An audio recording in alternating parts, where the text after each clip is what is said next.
All right, just getting started. Let's survey the damage.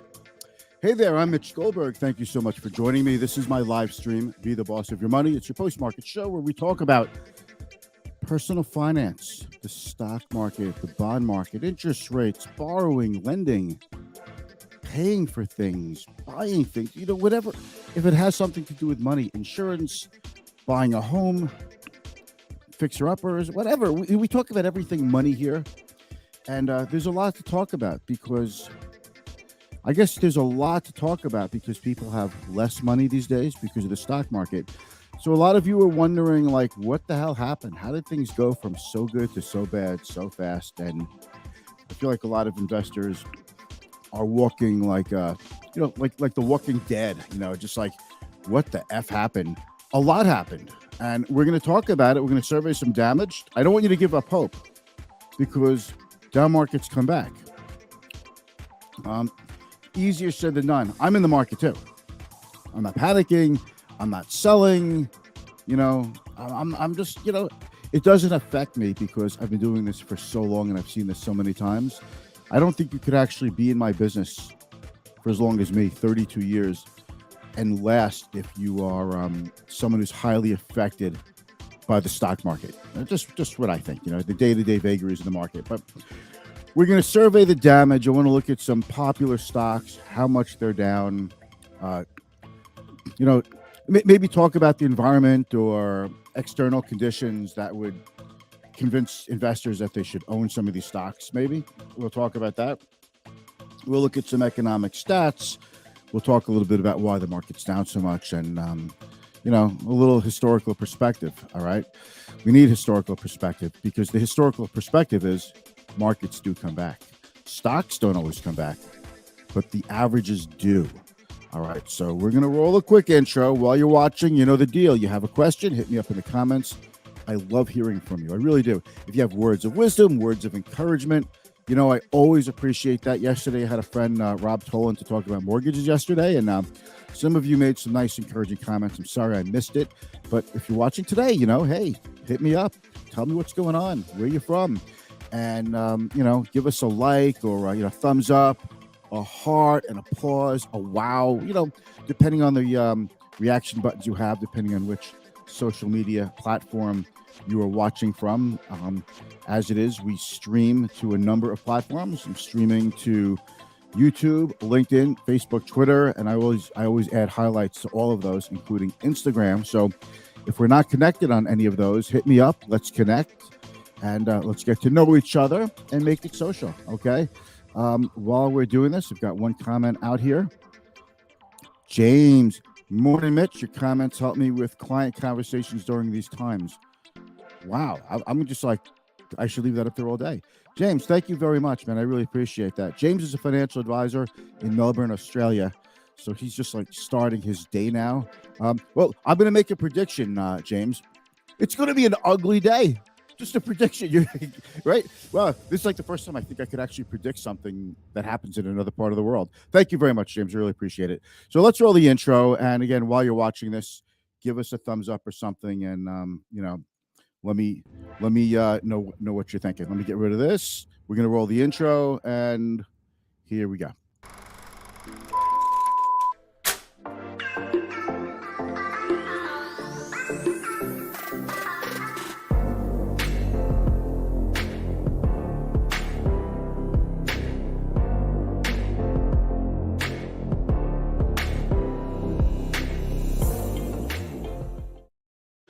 All right. Thank you for joining me. I'm Mitch Goldberg. We're just getting started. The market takes another pounding. And, investors like, what the heck do I do now? Things got really bad, really fast. So let's start from a little bit earlier. Things started to get bad, like much earlier than you may have noticed. The pandemic stocks, the stocks that really took off because of the conditions caused by the pandemic. People were staying at home, living at home, obviously staying home all the time, though, working from home. So the work from home, stay at home stocks, they took off like a shot. The Federal Reserve cut interest rates to zero, bought back bonds, and the government, the U.S. government, was sending out. Obviously, U.S. government, they were sending out.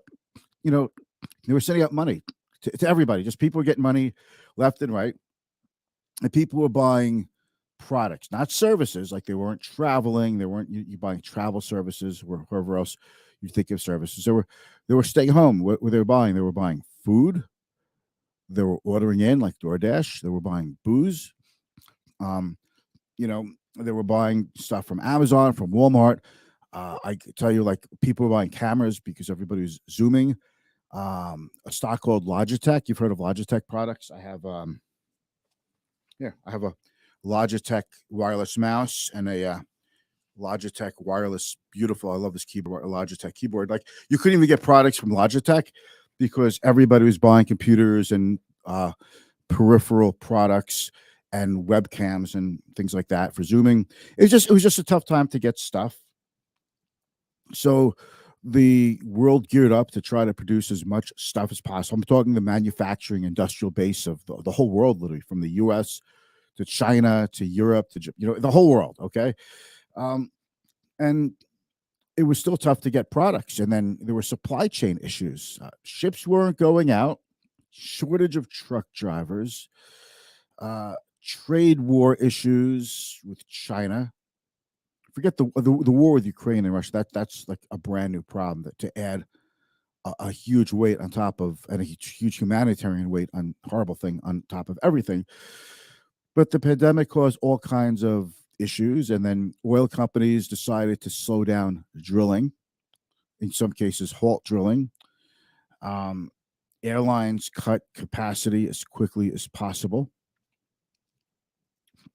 Uh, Semiconductor chip plants couldn't keep up with demand, and those that could make things were shutting down anyway because of the pandemic. So it's just such a horrible storm, a shit storm of everything happening at the same time. We get back to business, okay? Vaccines come out in late 2020, early 2021. The market starts to take off, and we kept going back and forth between reopening stocks and pandemic stocks. And it was a battle between the reopening stocks. Like I show you them. Like you think of a reopening stock like a Carnival Cruise Lines, a Planet Fitness, okay, Disney. Where people actually go out and have experiences and do things, and then we would go back to these stay-at-home work from home stocks like Zoom and DoorDash and Peloton, and we were going back and forth. And then industrial stocks were starting to perk up. Banks were starting to perk up because the global economy was starting to come back to life pretty quick. But then we had more supply chain disruptions, more COVID waves, massive COVID wave in China, and China just shuts everything down. For the conspiratorial thinkers out there who think, well, obviously China is immune to COVID. They invented COVID because, they didn't have any shutdowns. Well, now they're having their shutdowns too, and it's even worse than here. So it's one thing led to another. So we've got supply chain disruptions. Forget work at home, stay at home versus reopening stocks. They're all crushed. The whole market has fallen to it's just fallen apart, and we need to look at things. So going back to early 2021, the work from home, stay at home stocks did get pounded, and they started to come down. Look at Roku. There's so many of these stocks that were up so much, and then they've been going down. You didn't notice it because the mega cap stocks were going up. The mega caps. What am I talking about? I'm talking about like Microsoft, Apple, Google, Facebook. Facebook went to 378. Now it's in the hundreds. It's well below 200. All right. These stocks were going up, and since they're the biggest companies in the S&P 500, the S&P 500 is an index. By the way, you can't invest directly into an index, but you could invest into a security that tracks or mimics an index. So these companies dominate the S&P. Their earnings dominate the S&P 500. They were continuing to do well. So if you're an index investor, like let's say an S&P 500 index fund, or you're investing in a large cap mutual fund, which is very heavily tilted into these mega cap stocks. Again, Microsoft, Google, Facebook, okay, Apple. You wouldn't have noticed the deterioration in the smaller stocks. So this is something we talk about all the time. Now, the cracks are there, and it reminded me of the year 2000 when early 2000, late 99, the market was actually falling apart. You didn't notice the NASDAQ falling apart because the mega cap stocks were still, and in the S&P 500, the mega cap stocks were still holding up. People were bailing out of the smaller, speculative, tertiary kind of stocks and taking that money not out of the market, but putting it into what they felt were bigger, safer companies. But once those companies, bigger, safer companies, would crack, that would bring the whole market down. And that's exactly what's happening. And we have seen this before. We saw it in 2000. Actually, you know what? We see this in every bear market. This is more or less how they work. And here's what's going to happen. I'm making a prediction. Okay, the speculative stuff that should never have worked, that should never have gone public, and I'm thinking a lot of SPACs, meme stocks, IPOs, one-trick ponies. Okay, out there.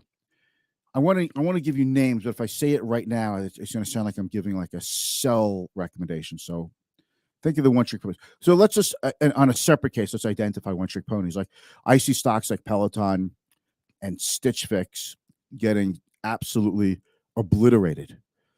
One-trick ponies. You know, these are not Procter and Gamble. These are not companies that have stood the test of time.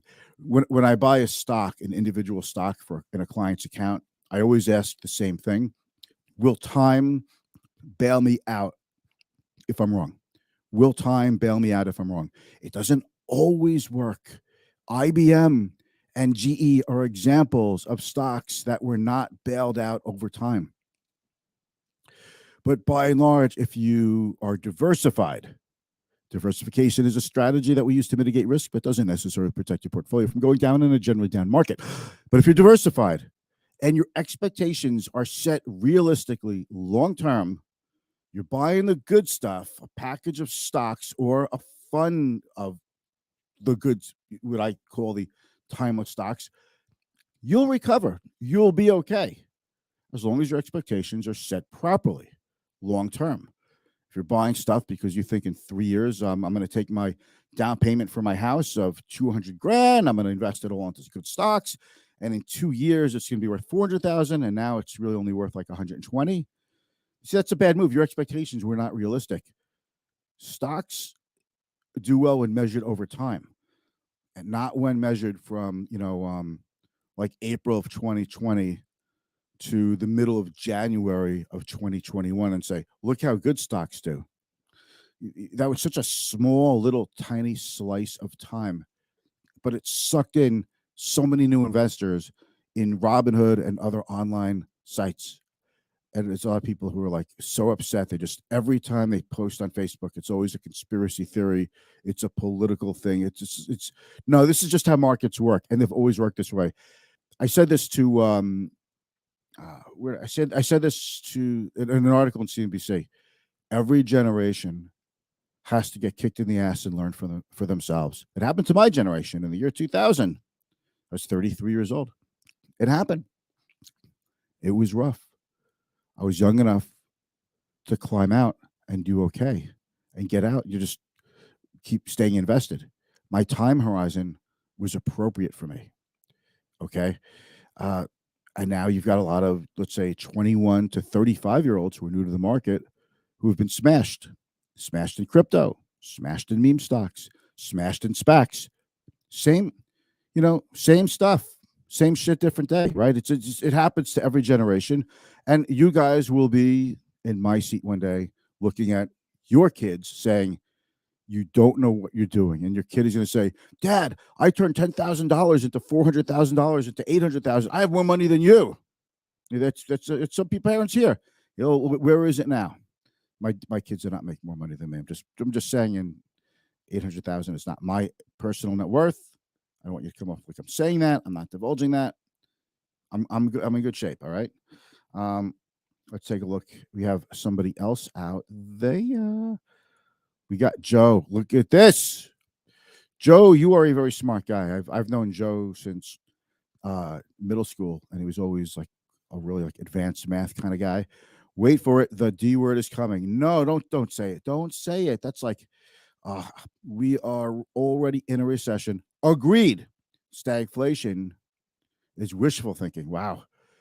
Biden policies and weakness equals depression. Well, listen, I talk about that stuff. Okay, but I can't disagree with you. I don't think it's 100% Biden policies. I think he's been dealt a really bad hand, kind of like when Trump was dealt the pandemic and everything went to shit in the world. Uh, you know, it's just sometimes you're dealt with a bad hand. We all know that presidents get hit with a bad hand. It's how they deal with it. So if you feel like there's a leadership vacuum, like I do feel like there's a little like there's like an absentee president, maybe like I don't know.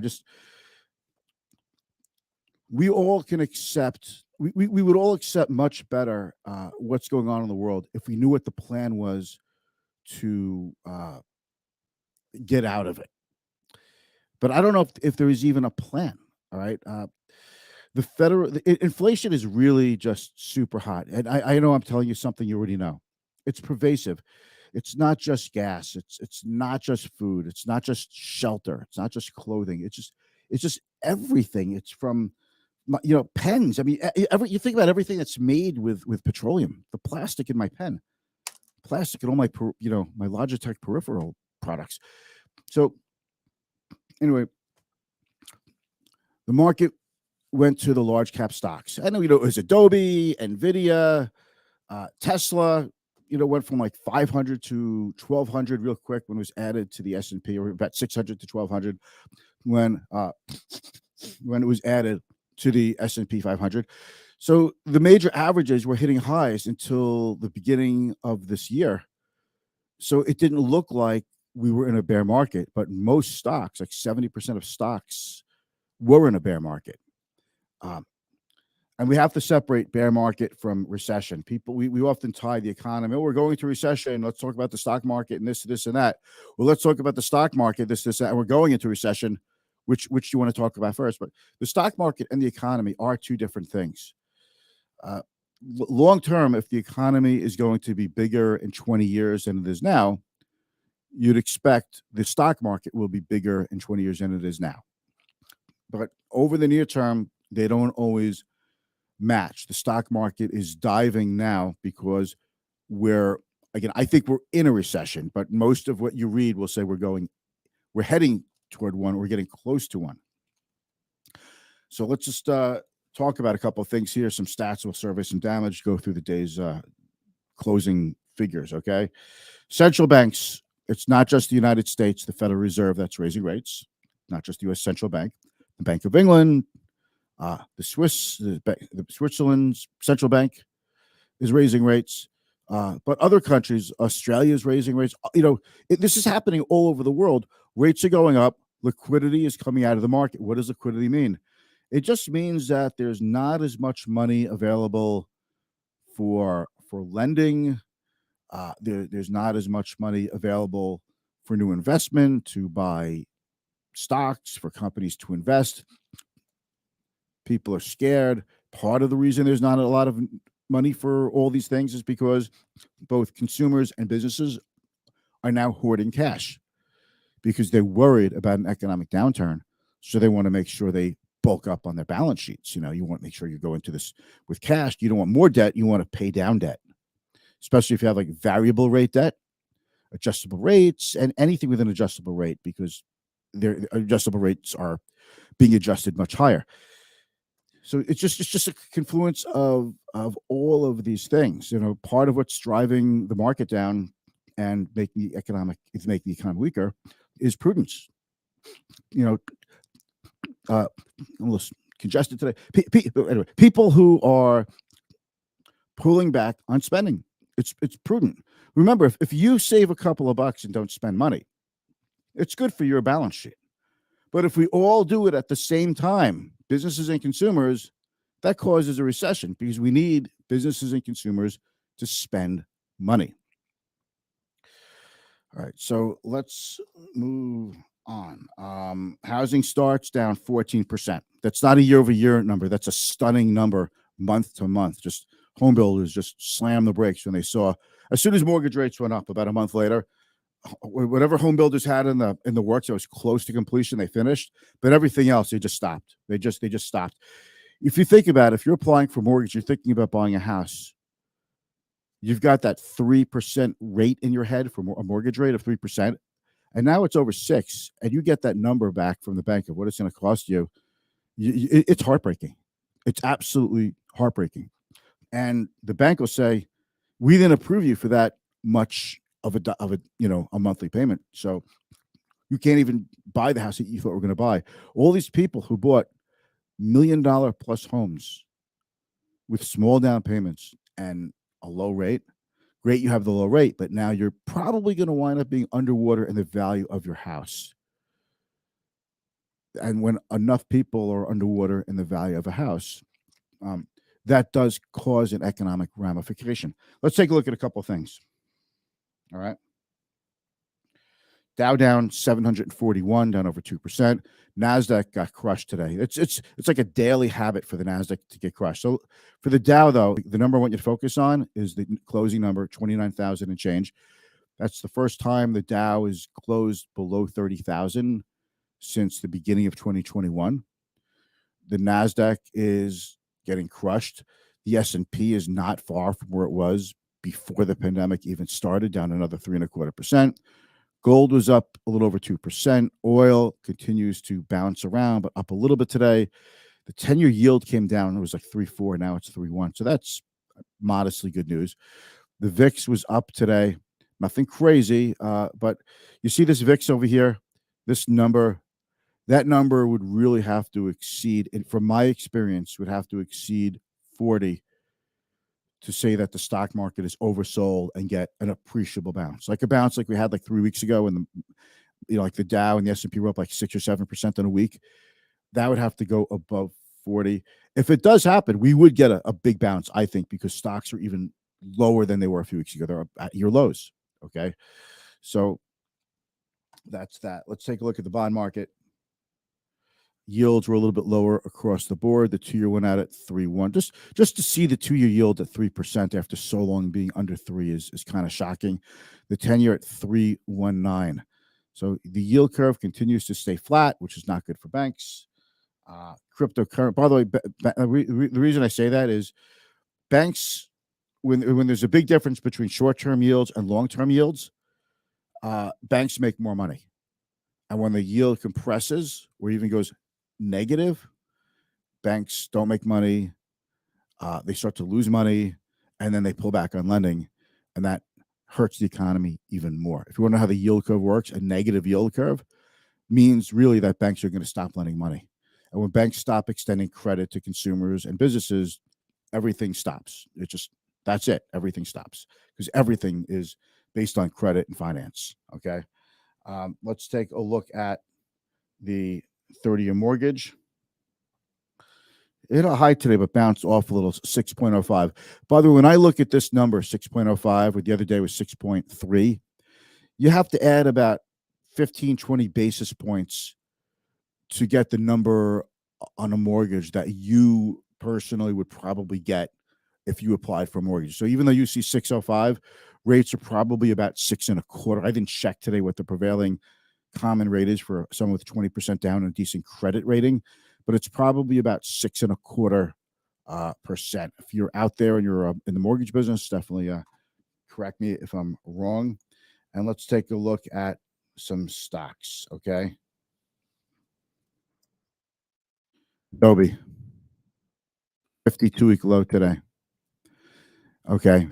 50 earnings after the market closed. So not only was the stock down almost $12 today, it's down almost another $15 in aftermarket trading. That's a bear market. When you take a look at a stock and there's no limit to how far down a stock could go. So it'll break to a new low according to aftermarket trading by $10, down from 700. All right, that and I'm not looking at like the little or the recent entrance into the market. I'm looking at the heavyweights, right?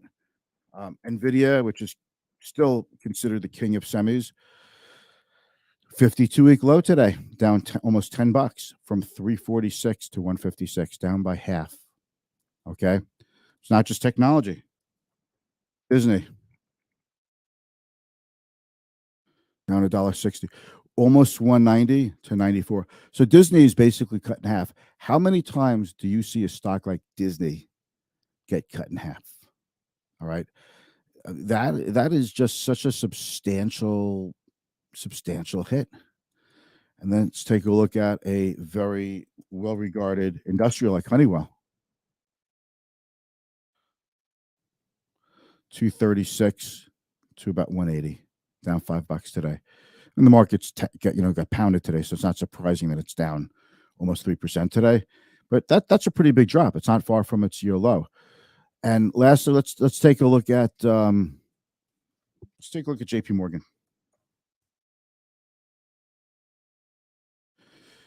Okay, 172 down to 113. It's like a $17 stock going to 11. That is a pretty big hit for a company like JP Morgan.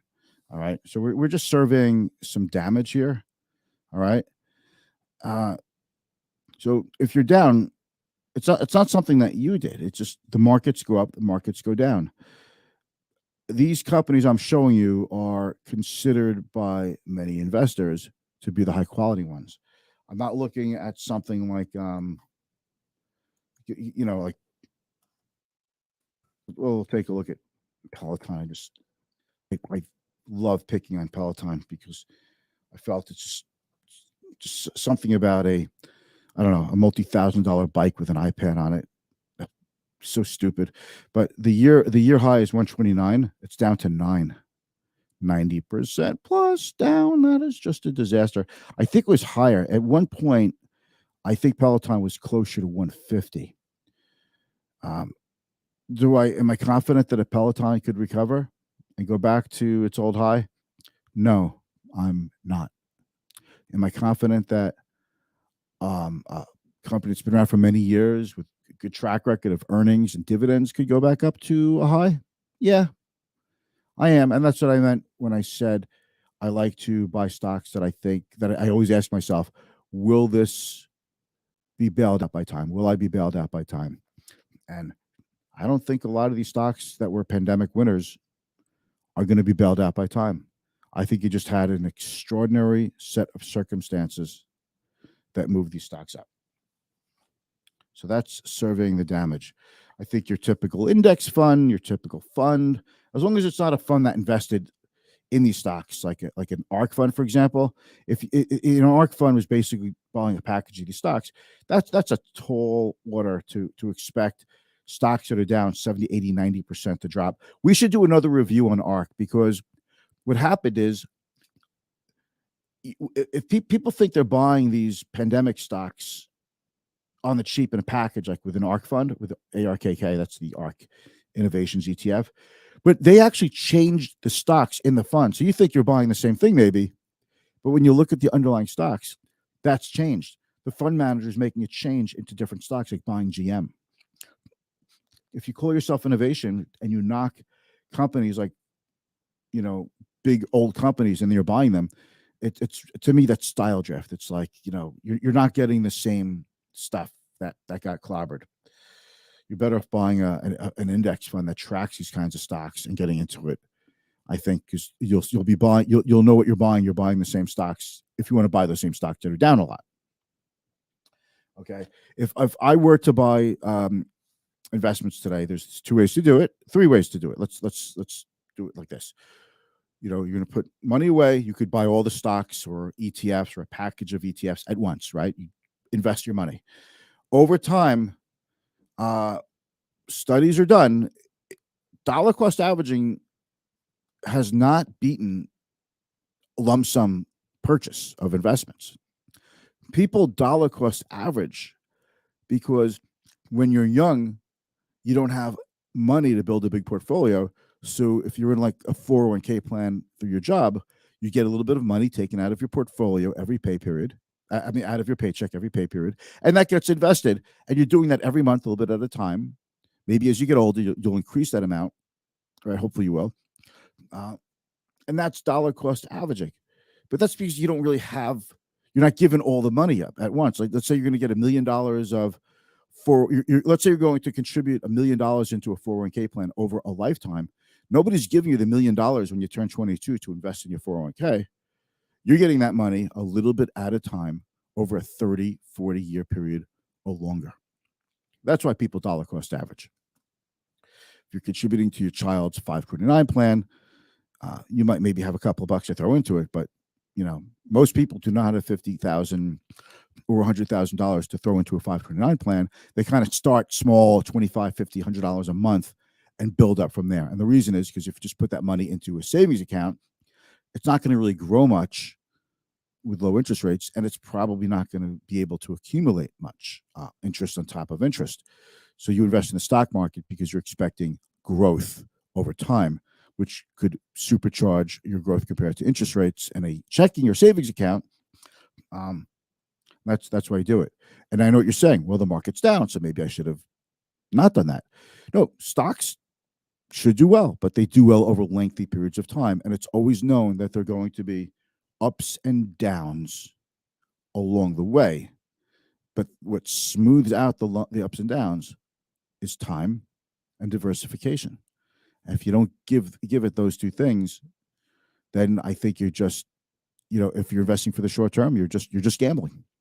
That's what I think. The difference between investing and gambling: the longer you invest, the higher your odds go of winning, and the shorter term you invest, the lower your odds are of winning. That's gambling. That's investing. That's how I describe it. I think that's about it today. Unless you guys have any questions, but don't give up the faith. The averages will come back. You'll be glad you stuck around.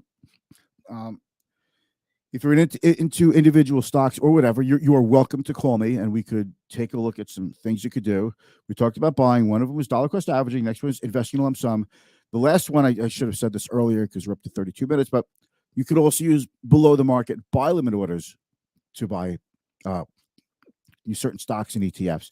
Let's say you buy a stock like whatever, you buy a stock and you buy a little bit, and if it goes down 5%, you buy a little more. Goes down 5%, you buy a little bit more, and you could pre-program that to give you discipline. I say discipline because if you're just going to rely on yourself watching a stock and buying it when it goes down, it often doesn't happen. We kind of lose our discipline, or we say, nah, I'm not going to buy it today. It'll go lower.